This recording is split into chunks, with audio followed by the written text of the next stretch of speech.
চীন মাটির নিচ থেকে এমন কিছু পেয়েছে যা হাইড্রোজেনের থেকেও দামি। চীন নিজের সমুদ্রের নিচ থেকে এমন গ্যাসের একটি ভাণ্ডার পেয়েছে যে তা দিয়ে তারা বছরের পর বছর ধরে নিজেদের চাহিদা মেটাতে পারবে। পাশাপাশি এই গ্যাস তারা বিদেশের বাজারেও রপ্তানি করতে পারবে। এর ফলে আন্তর্জাতিক বাজারে তেলের বাজারকে এবার নিজের আয়ত্তে নিয়ে ফেলবে চীন।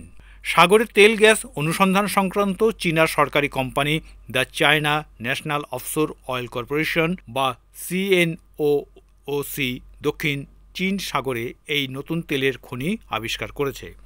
বহু বছর ধরেই তেল এবং প্রাকৃতিক গ্যাস বিশ্বকে সরবরাহ করছে চীন, ফলে বিশ্বের বাজারে তাদের অনেকটা জোর রয়েছে। এবার তারা সমুদ্রের নিচ থেকে গ্যাস তোলার কাজ শুরু করলো। ইতিমধ্যে সমুদ্রের নিচে তারা একটি স্টেশন তৈরি করার চেষ্টা করছে। দ্রুত এই স্টেশন তৈরি করে তারা সেখান থেকে নিজেদের গ্যাস তোলার কাজ শুরু করবে। চীন সমুদ্রের নিচে প্রায় 10,000 মিটার একটি কুঁয়ো তৈরি করছে। সেখান থেকেই তারা সমুদ্রের নিচ থেকে গ্যাস তোলার কাজ শুরু করে দেবে। ফলে গ্যাস উৎপাদনে পৃথিবীতে চীনের বিকল্প হিসেবে আর কেউই থাকবে না। চীন এই গ্যাস তোলার কাজটি তাদের সেনাদের হাতে দিয়েছে। সেনারা এই কাজটি ইতিমধ্যে শুরু করে দিয়েছে।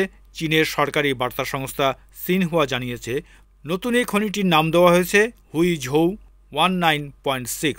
খনিটিতে 10 কোটি টনেরও বেশি তেল রয়েছে বলে ধারণা করা হচ্ছে। এছাড়া সেখানে বিপুল পরিমাণ গ্যাসও রয়েছে। দক্ষিণ চীন সাগরে নিজেদের সীমানা নিয়ে ফিলিপাইন, জাপান ও সাগরের তীরবর্তী অন্যান্য প্রতিবেশী দেশগুলোর সঙ্গে ব্যাপক দ্বন্দ্বে রয়েছে।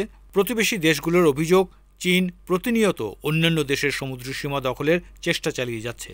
তবে হুইঝুই 19.6 এর অবস্থান সাগরের কোনো বিতর্কিত স্থানে নয়, দক্ষিণ চীন সাগরে চীনের নিজস্ব ইকোনমিক জোনের মধ্যেই বলে জানানো হয়েছে।